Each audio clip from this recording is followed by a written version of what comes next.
Hello guys, welcome to my YouTube channel. आप देख सकते हैं हम कैसे मधुबनी आए हुए हैं घूमने के लिए। देखिए गाइस, कितना अच्छा है मधुबनी स्टेशन, जो कि हम ट्रेन में बैठ गए हैं। देखिए गाइस, ये मेरी फ्रेंड और हमारी सिस्टर थी।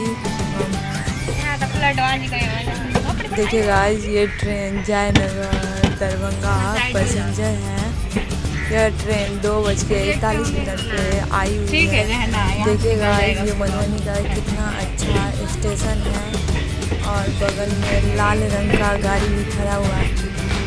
बगल में एक लाल रंग की और गाड़ी खड़ी है, जो कि देखने में बहुत ही अच्छा है। देखिए गाइस, यहीं पे हमको बनाना है 2 मिनट में हमारी आप इधर आ जाइए। नहीं आदमी साइड नहीं, आदमी साइड है। ओह माय गॉड, आदमी से हो गया। हटाओ, बंद करो।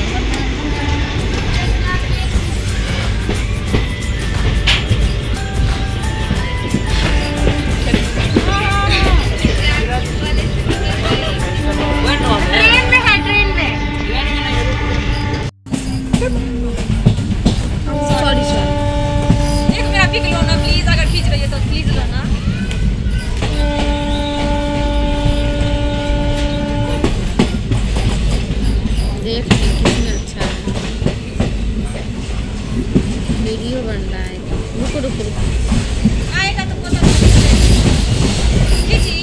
1 मिनट 11 से नहीं दिखते। रुको सोचा कर लो तो हट नहीं यार, हिलाइए ना। रुको जैसे उसी देखो। वाह, बहुत अच्छा है।